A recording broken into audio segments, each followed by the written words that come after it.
انا من جوايا تعبان، تعبان اقسم بالله. انا من جوايا تعبان، فالصبر من عندك يا رب يعني. ويا ريت اتمنى من الله يا استاذ احمد ان ربنا يجعلك سبب، حد من اهلي او والدتي او اخواتي او اي حد يشوف الفيديو ده ويتواصل معانا ونوصل. تفتكر والناس اللي تعبانه معايا والمتابعين اللي تعبانين معايا دول كلهم برضو انا بيصعب عليا ازعلهم. قول للناس عايز افرحهم. تاريخ خطفك كان يوم ايه بالظبط وساعه ايه بالظبط؟ لا ما انا ما اعرفش. انا مخطوف، هي كاتباني مواليد 6/6/83. 6/6/83. بس انا ما اعرفش انا اتخطفت يوم كام بالظبط. ولما سالت جيرانها قالوا هي خطفتك كان عمرك شهر ونص. كان عمري يوم ما اتخطفت كان شهر ونص. يعني انا عشت في بيت ابويا وامي برضو فتره الشهر ونص.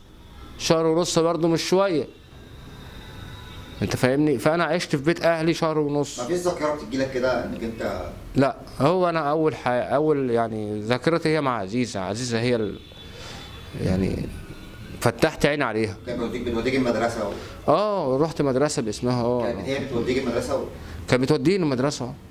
مين كانت بتذاكر لك ولا؟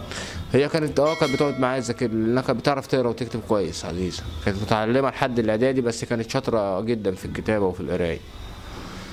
وكانت دايما بتحافظ على ان انا ابقى سعيد ومبسوط ومش ناقصني حاجه. لانها هي انا مش عارف مش عارف. بس حتى لو محرومه من الاطفال، طب ما هي جابت هشام ومحمد وقالت اهلهم فين وسلمتهم لاهلهم. يعني اشمعنى انا وتنتحر عشان انا ما اعرفش؟ فدي حاجه لوحدها برضو تتعب. يعني اشمعنى انا؟ عايزة انتحرت عشان ما تقولش انا مين. قول للناس كده. ايوه هي عايزه انتحرت. اما هي انتحرت ليه؟ ما عشان مش عايزه تقول انا مين، وعشان مش عايزه اهلها يجوا لها والضغط يزيد عليها اكتر، عشان برضو هي مش عايزه تقول انا مين. هي لو قالت انا مين هي هتخسر قضيتها. طب ايه هي بقى قضيتها يعني مش عارف.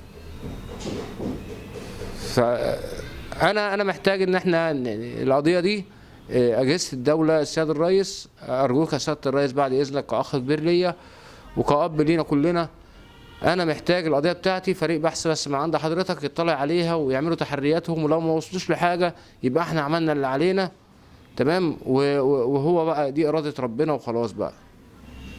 بس انا متاكد وعندي يقين وعندي ايمان ان احنا لو اشتغلنا والله العظيم هنوصل. دي حاجه انا عندي ايمان بيها وعندي يقين بيها، ودي اللي تعباني ومخلياني مش هسكت. هفضل اناشد سياده الرئيس. انا لسه مناشدك من شهر ومن 2 ومن 3 من حلقات تانية وعلى الفيسبوك وهنا وهنا. فانا هفضل اناشد في حضرتك لحد ما نتقابل ان شاء الله على خير. وانا واثق والله العظيم هنفرح كلنا، وناس كتير جدا هتفرح، وانا نفسي في الفرحه دي. فارجوك يا سياده الرئيس اتمنى ان صوتي يوصلك ان شاء الله.